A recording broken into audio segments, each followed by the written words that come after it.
Right then, welcome to The Explainer. Today we're tackling a question that, let's be honest, we've all asked at some point. It seems so simple, but the real answer is genuinely brilliantly fascinating. So, here we go, the central mystery. Now, I know you probably learned something about blue light scattering back in school, but we're not just about memorizing facts here. No, we are going to build a proper mental model so you really get it. To solve this, we need to think like detectives. We're going to need a few clues, and our very first one is all about getting our heads around what light actually is. Let's get into it. Okay, this might sound a bit like something out of a sci-fi film, but it's absolutely true. Your eyes are these incredibly sophisticated bits of kit, and they are built to do one thing: detect a specific type of energy that's flying all around us all the time: electromagnetic waves. Now, what's really amazing is that the only thing separating the light we see from, say, a radio wave or an X-ray is its wavelength. Just think about a slinky. If you stretch it way out, that's a long wavelength, right? It's low frequency. But if you squash it together, you get a short wavelength and a much higher frequency. It's that simple. So, what we call color isn't really out there in the world. It's just our brain's clever way of interpreting these different wavelengths. When a long, lazy wavelength hits your eye, your brain goes, "Ah, that's red." And when a short, zappy, high-frequency one comes in, your brain says, "Okay, that's blue." It's basically a code.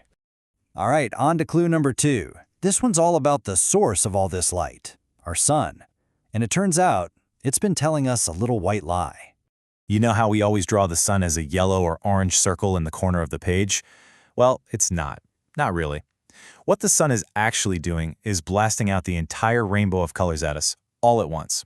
And when all those colors hit our eyes together, our brain mixes them up and just sees white light.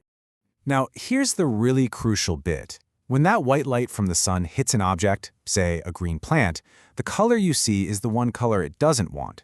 It reflects that color back to your eyes, and it absorbs all the other colors as energy. So let's have a quick thought experiment. You've got a little houseplant you're quite fond of. To keep it alive, you can only shine one single color of light on it. What is the absolute worst, most useless color you could possibly choose? If you said green, you are spot on. The plant is green because it's reflecting green light away.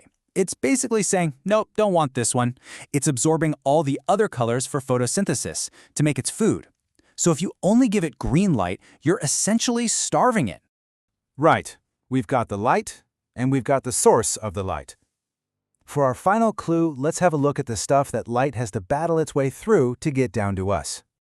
The sky isn't empty, is it? It's our atmosphere, which is basically a surprisingly thin blanket of gas wrapped around the Earth. And it's made almost entirely of teeny tiny lightweight molecules, about 80% nitrogen and 20% oxygen. And this just shows how important that blanket of gas is. Just think about it. The Apollo astronauts who walked on the moon saw it for themselves. The sun was blazing in the sky, brighter than you can imagine. But the sky itself? Pitch black, as black as the deepest night. Okay, this is it. Let's put all the pieces together. We know light is made of different colors. We know the sun sends all of them at once as white light. And we know that light has to travel through an atmosphere full of tiny molecules. Time for the big reveal. This is my favorite way to think about it. Imagine those tiny nitrogen and oxygen molecules in the air are like little bells. Now, the long, lazy red light is like a deep, low-pitched bong sound. It just passes right by the little bells without bothering them. But the short, high-frequency blue light is like a high-pitched ping. That's the perfect frequency to make those tiny little bells ring like crazy. So here's what happens step by step. White sunlight with all the colors barrels into our atmosphere. The tiny air molecules are the perfect size to get excited by or resonate with that high-frequency blue light. They absorb that blue energy for a split second and then ping it back out again, but in a totally random new direction. They scatter it. And because this is happening all over the sky, everywhere you look up, some of that scattered blue light is heading right for your eyes. And you know, the really great thing about having this mental model in your head is that we can now use it to explain other things we see all the time. Let's talk about sunsets. At midday, the sun is directly overhead, so its light is taking the shortest possible route through the atmosphere to get to you. But at sunset, the sun is on the horizon, so its light has to travel through way more atmosphere. And by the time it gets to you, almost all of that blue light has been scattered away, off in other directions. So all you're left with are the colors that made it through the journey, the long wavelength leftovers, the reds and oranges. Okay, but hold on. That brings up another question, doesn't it?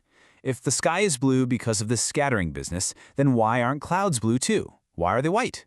Well, the atmosphere is made of those uniformly tiny nitrogen and oxygen molecules, which are picky about only scattering blue light. Clouds, on the other hand, are made of water droplets of all different shapes and sizes, a whole jumble of them. And that variety means they're not picky at all. They scatter all the colors of the rainbow pretty much equally. And when all the colors get scattered together and hit our eyes at once, what do we see? White. Simple as that. So there you have it. You've got the mental model. The next time you look up at that brilliant blue sky or you see a stunning red sunset, you'll know exactly what's going on up there. I'll leave you with this final thought. Your shadow is proof that light has traveled 93 million miles through the emptiness of space, only to be stopped in the last few feet by you. Pretty cool, eh? Cheers.